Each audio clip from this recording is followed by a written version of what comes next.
movies. Starting out, big cheers all around. Adam at the movies. What are we talking about this weekend? Well, how about this?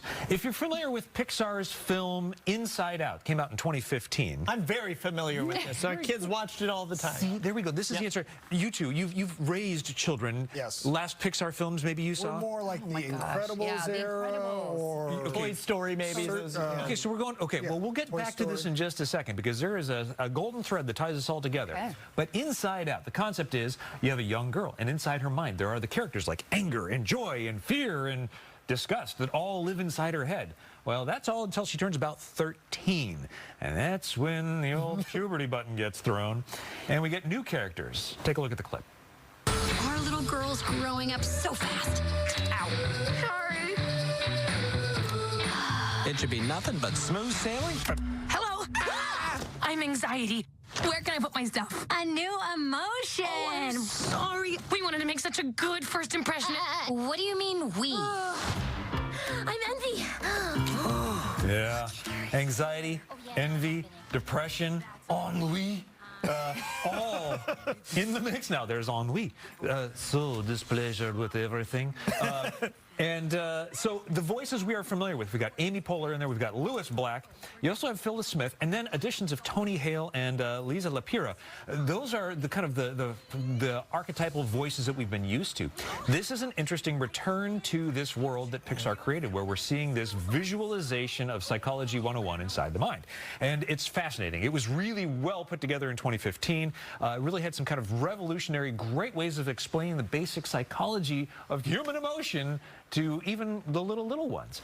This time now we get the addition of these extra characters, now voiced by a whole host of folks, a number of newcomers. I won't even try and rattle off the name or series of names, but what I will point out is that some of the returning favorites like Bill Hader and Mindy Kaling didn't actually make the return for this, which I think is a little off tone for Pixar. They changed voices. It was a financial decision that they made, and they said, Bill Hader and both Mindy Kaling said, look, if you're not going to pay us what we think we're worth, we're out of here. And so, I mean, so that happened. So what we still get is this fun representation. We still get all the colors. We still get all the insanity. It's all there. And it is a lot of fun. It runs 96 minutes. But what's interesting and what ties this to all Pixar films, there is a very interesting, he's a fascinating educator here in the Seattle area. He's a fantastic journalist as well, and he's a great cinematic mind and screenwriter. His name is Warren Etheridge. He teaches at the University of Washington. Warren has what he has taught and teaches in his classes. He's observed what's in all Pixar films is called the theory of mind, which is characters are presented with two options, option A and option B, right? There's a good and a positive and a negative for both of these choices. Like, I'm going to have breakfast or I'm going to have lunch. A or B. But what really happens is you need option C. So you're transcending option A or option B, or we're going to have brunch instead. And that's kind of the method of every Pixar film ever made.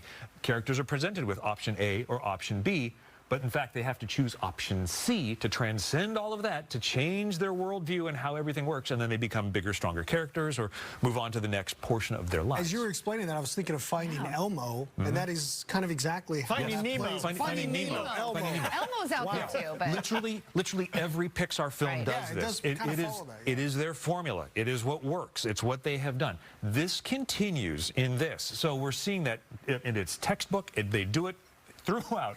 Finding Elmo would be an interesting one as well. Elmo doesn't like that. But the point is, Warren's theory on this continues to hold up, and the film itself is still fun. It doesn't maybe hit the same highs as much. All of the world building has already been done in this. So we're just getting additive things put in here, and that kind of brings us maybe with a little less punch than we saw the first time. So how many popcorns are we talking? Still going to give this 3 popcorns. This is good family fun. All right. 96 minutes in length. It's rated PG. I think if you've got the soggy factor going on this weekend on Saturday, this is one. Get everybody into the theater on this, and you can still have time left over at the end of it all to go get pizza and enjoy your time. real quick, you know what I think? Is they should have called upon Adam Gerke to do those voices. Ah, well, something worth considering. He comes a lot cheaper, too. He's cheaper than Bill Hader, yeah. I'm easy. All right. All right. Thank you, Adam.